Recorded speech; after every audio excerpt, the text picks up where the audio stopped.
Sup guys, it's your boy Disturbed, back again with the continuation of our Mistweaver journey to hero. Last time we did 3 Mythic Plus dungeons over tuned AF and completed them all. We managed to get a sweet upgrade even through the pain. We are starting this week with an item level of 638. I done some delves on the side to get some upgrades before tackling with the dungeons and timing them. I also found out a bug approved by Blizzard that exploits the upgrade mechanic. Once you get your Circe Circlet ring and upgrade it to the max, you can delete it and get it again from an NPC named Bargus on the Isle. But you have to put it on the other ring slot or else it won't count. Just be sure you remove the gems before deleting the ring like I did. Otherwise you have to buy them again with 50 Flame Blast Iron each. Let me know if you guys would like a weekly vault video every week or to include the weekly vault at the start of these videos. Without further ado, let the games begin. On this week we started with the +3 Mechagon workshop, Mikey. It took almost 10 minutes to find a tank, and just when I was talking to the pug boys that I was gonna play a Blood Decay after the monk, we instantly got a Blood Decay with really good gear for this key. The first round of trash was pretty chill. The Decay was healing himself like the self-sufficient Chad that he is, and I didn't even need to throw spot heals at the DPS, as my jabs and kicks were doing the job without me having to think about it.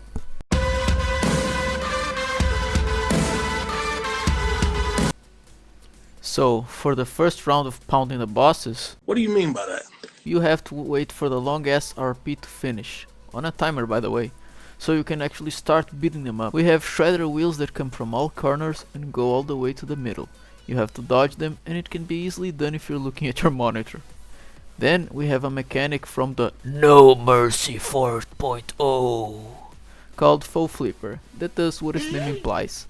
Then we have the team-wide damage from the Platinum Pummeler. For my Zug Zug Warrior boys, it's the big one. As you can see, it was pretty chill, and we downed both bosses with 0 deaths.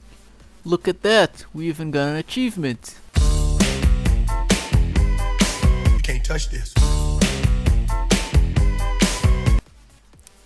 For the next round of trash, we have 2 robot type enemies called waste processing units and metal gunks, and those cause respectively a bleed effect and a corrosive gunk. Yeah, gunk, that absorbs any healing. You have to simply heal it up.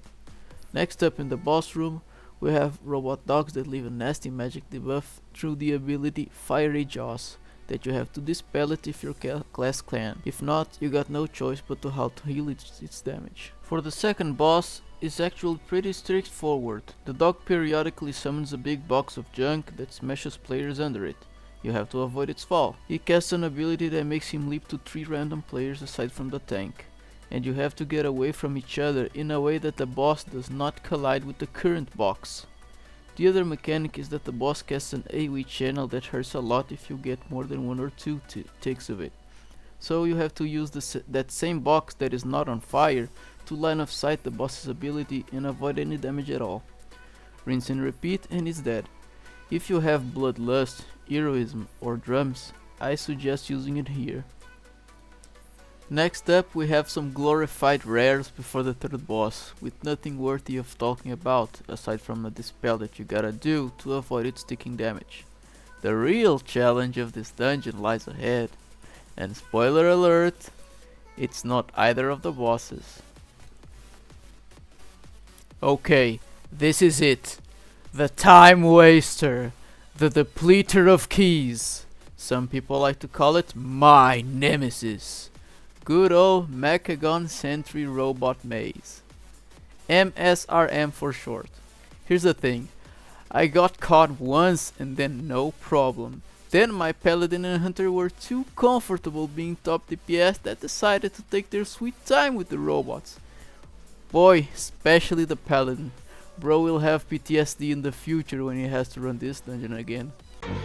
He's just standing there, menacingly! The third boss was pretty easy. Just beat him up and kill the ad that periodically spawns while dodging the fire beam clockwise. The trash from the third to the last boss was easy too. Everybody played well and did their part. And then the final boss fight starts with this silly death.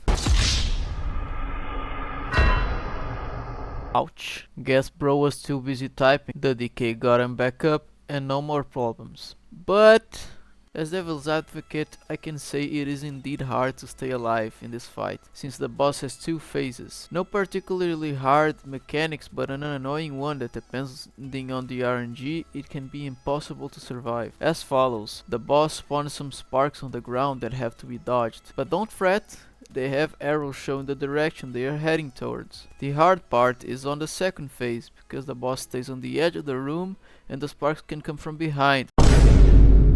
Angles that you can't see to avoid, and you probably get one shot. And as expected, no loot. Next up, we hit up our guild bro, and it is +5 motherload! But something unexpected happened. My abilities were being casted slower than old people going at it. Are you stupid or something? It was then that I noticed that my ping was fucking me more than Khalifa. And I'm not talking about the rapper. Things kept that way for a solid 5 or 10 minutes, so I'll save you guys from that and show you only when it got better and I could actually play the game. Yeah, my ping got better just before the second boss, and we managed to kill it with no wipes, but only after I found out my brother was downloading Monster Hunter Wilds. Anyway, for this rocky boy you have to kill one of the ads that spawns and buffs. That empowered ad will deal some nasty damage to the tank if not dealt with quick. And the second one will chase one of the DPS to Kingdom Come, prioritizing ranged DPS, then healers, then melee DPS. Lust is better used here when pugging. But after killing the second boss, beware of the bombs. For the third boss, plain and easy. Boss drops as right puddles, don't stand in them. Targets you with the cannon gun, stay away from the party in a way that you can clean the side of the room. Focuses you with the Azerite circles, try to make it overlap with the existing puddles. Or if you can't, at least stand close enough from the puddles but far enough from the group so you don't wipe. On the way to the last boss, many bombs! Handle them! Finally, the last boss. Should be simple, right? Wrong! Cue a song from the band that originated my name. Why do I feel like a criminal? What the hell happened to me? I must have fallen on 1,000 times. Why am I like this? There's no way to hide this from anyone. It was anything but typical how it all happened to me. I can't believe that I could be so blind. I am defining, now I am reminded of everything. I already know your name. I will not break this time. I know that vengeance will never be mine. I will not break this time.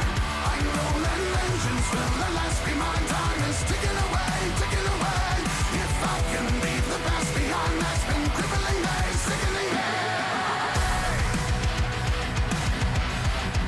I will not.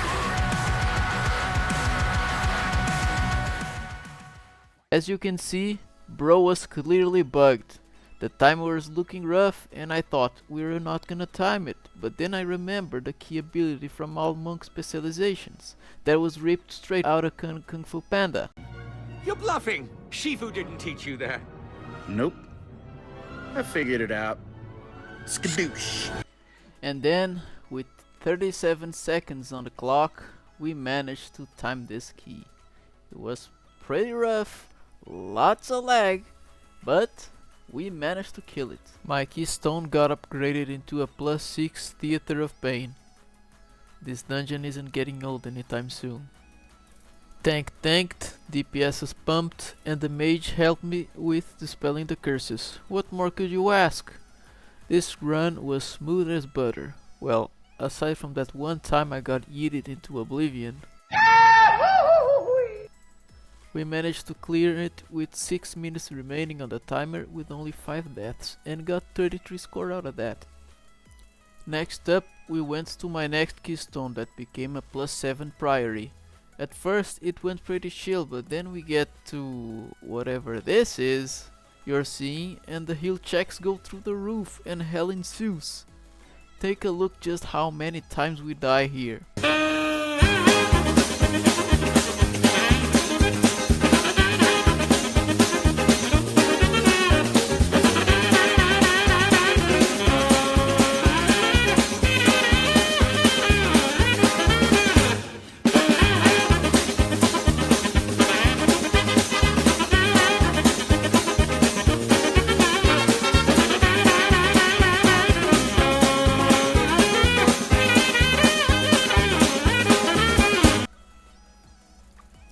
After all that bang with the gang, What? we proceeded to kill the last boss as usual. With under 1 minute remaining and 2 more deaths, we managed to time the key, turning it into a +8 Cinder Brew Meadery, and getting 262 scored to wrap it up with 1449 IO score. Just when I was about to end the week, my boy Superhard told me that he needed 1 more key to get his own Keystone Master. As the good friend that I am, I accepted, as I needed to farm crests to craft the highest upgrade for my belt anyway, but reduced the key to a +7 because I thought we wouldn't time it if it was 8. And so, the next day we did the key. Last time I did it was only Mythic 0 with another guildmate. It couldn't be that bad, right? And so after a disconnect, a couple dangerous pulls that killed some of us, and packs that could be skilled but were not, this happened. Ó, peguei. Aí, ó. Boa. Achei fácil. And thus, my boy finally got his Keystone Master, and we ended our week with 1709 IO score, and almost have Keystone Master ourselves. From now on, it's just crest farming for the belt, and after that, we continue our journey. Shout out to my boy Superhard. Go sub to his channel Super Hardware if you know Portuguese and want to see some more content now and then. Thanks for watching, give it a like and sub if you like my content, as you can always change your mind. Drop a comment if you have some feedback, and good luck on your vaults, guys. Peace!